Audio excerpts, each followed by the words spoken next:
Hi, my loves. Welcome back to the Starscartel channel. If you don't know, I'm Star.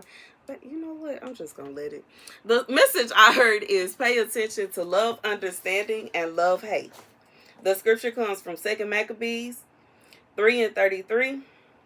But as the chief priest was making the atoning sacrifice, the same young men appeared again to Heliodorus, arrayed in the same garments. And they stood and said, Give Onias, the chief priest, great thanks. For his sake, the Lord has granted you life. So here's the message. God said, for somebody, you in a love-hate relationship.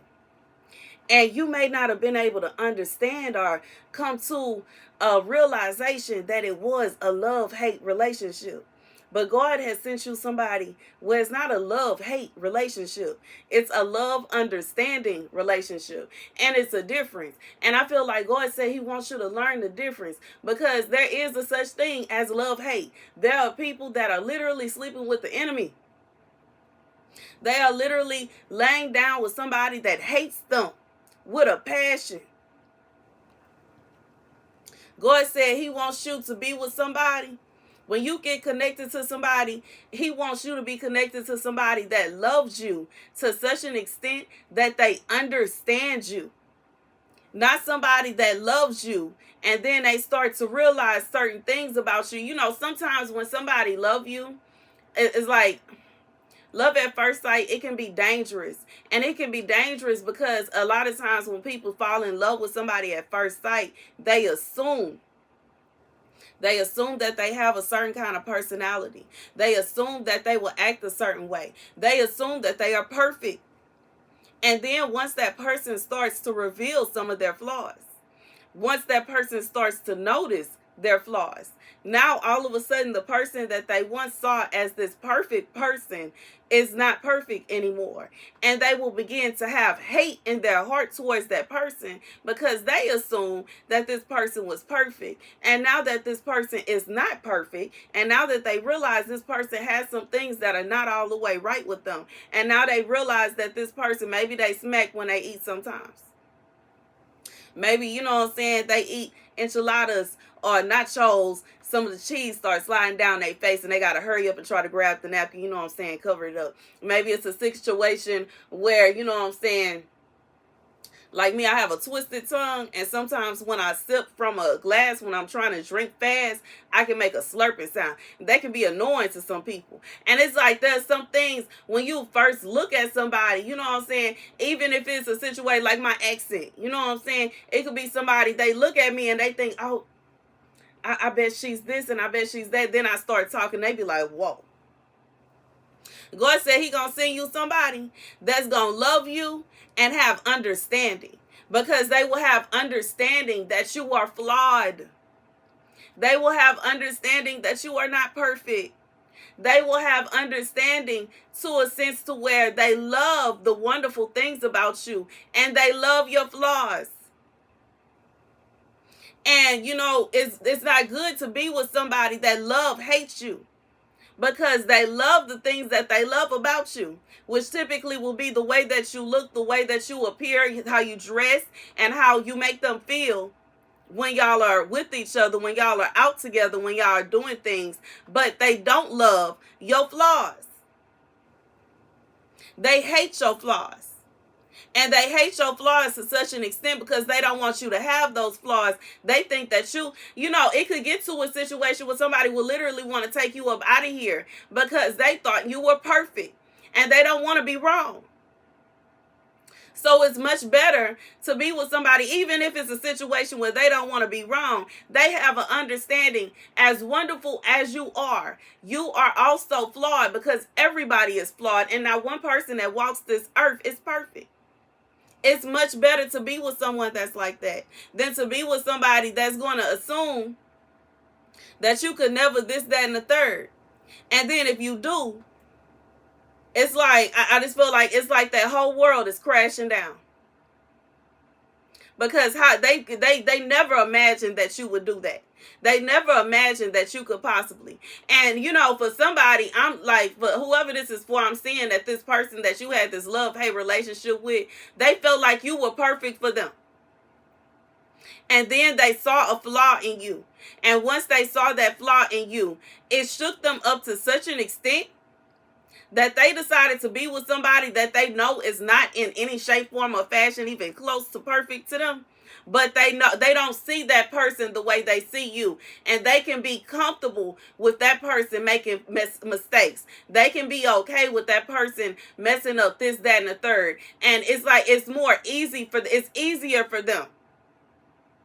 But when it comes to you, it's like you, how do I say? It's like you shift something in them. It's like you trigger them or something. It's like it bothers them that you can be as perfect to the extent, but you can't be perfect when it comes to certain things. And they are more comfortable with you, with the idea of you, versus who you actually are.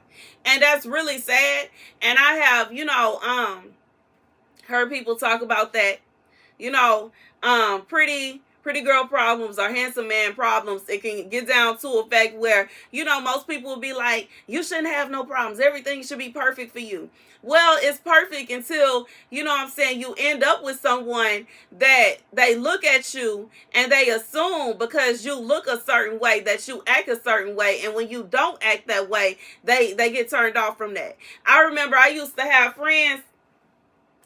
Like, back in the day, I would have friends, or even have friends, and, they assume that I was Regina George type personality.